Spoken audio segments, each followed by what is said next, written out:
Alright, these are the products that we're going to be using today. The Idatalink Maestro RR, Sony Xavax5000, and then the Idatalink Maestro FOC1 dash kit. And you must purchase this if you'd like to retain all the data features of the vehicle. Those are the three pieces we're going to be using today. Alright, this is the factory 4.3 inch radio before we start taking everything out. This is a 2018 Focus ST. So we're going to be removing the 4.3 and putting in a 9-inch Sony full touchscreen. Okay, these are the three pieces that we are going to use. Panel removal tool, T25 Torx, and a normal Phillips. That's what it says in the instructions, so that's what we're going to go with. The first step it says is to remove this piece right here. So we're going to pull down on that, see how easy that comes out. It appears to come out pretty easy. Well, the keyword is appears. Oh, I got it to come down. That's lovely. Now how's the rest of it come out?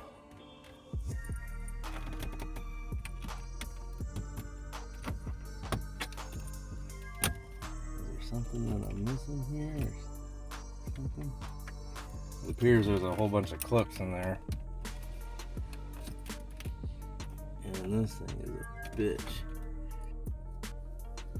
Okay, so we remove this piece. This is how it clips in, is these 4 clips.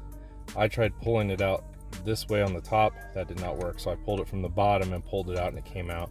I unplugged this right here for the airbag light. So this piece was kind of a nightmare to get out, just to let you guys know, but if you definitely pull it from the bottom, it will do a much better job than trying to pull it from the top. It says next we need to remove this bottom panel.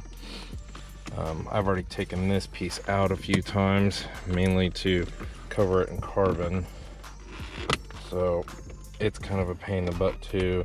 I don't know who honestly designs Ford's new clips or whatever these things are that they use nowadays, but I will tell you they are not fun to do. I will tell you that. So this is this piece that comes out. Sorry it's tan behind, but this is all the clips and retainers that it uses back here. This piece I just wrapped, and there's one that snaps onto there. Got to remove that piece.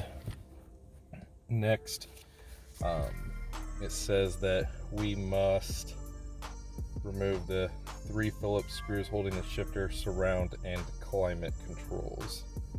So basically it's saying, well, that says Phillips holding the shifter. Those are not Phillips, those are definitely Torx. So basically it's saying that we need to remove, which I will show you guys. There's one here, and there's one here, and there's one here. So basically there's 3 of them. So basically you got one here, and then you've got one here, and then one here. So there's a lot of Torx that have to come out.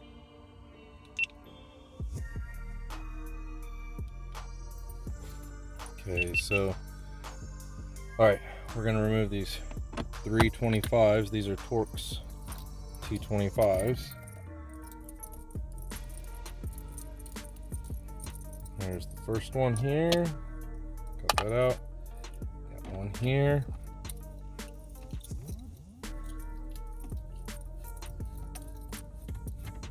And then we got a third one here. Now it says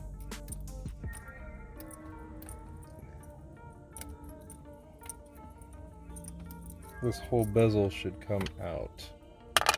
This is what it says. So this whole piece should, I'm guessing, just come right out. I'm guessing. I don't know how this stuff works in these Fords. Ford is so weird. Okay, well, I guess that definitely did work. I'll go and put my e-brake on here. Okay, so that pulls out. Okay.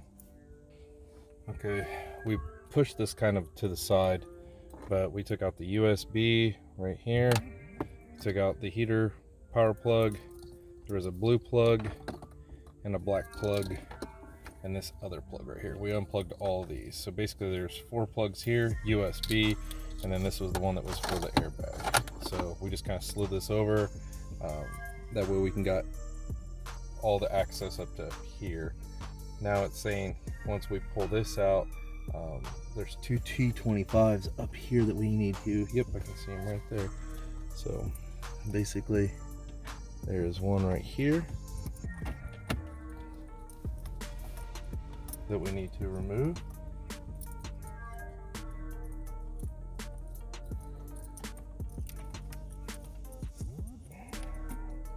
And there's one right here that we need to remove.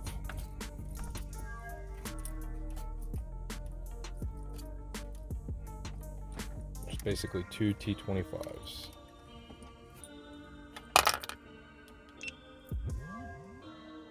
Now it says pull this backwards.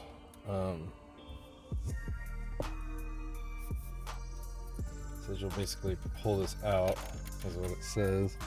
I don't know how easy that's going to be or how the hell it comes out. I've never taken one of these out.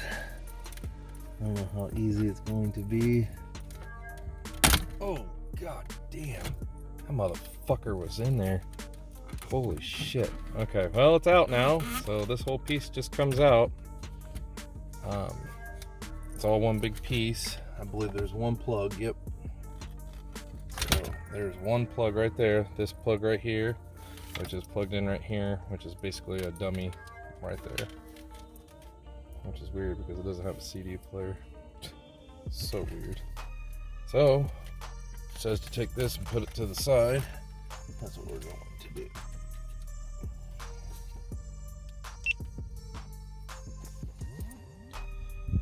Now it's saying to remove.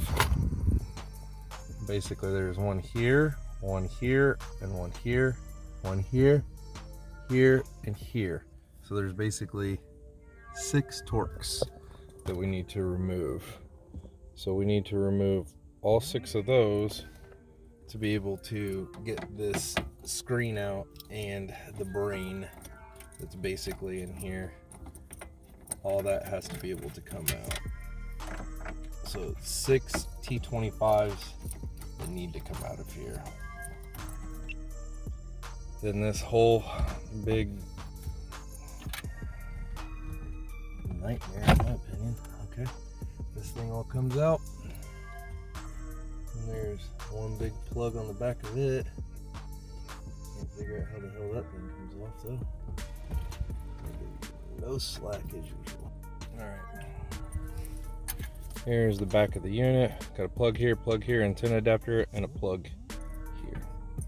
Plug, antenna adapter, plug, and plug.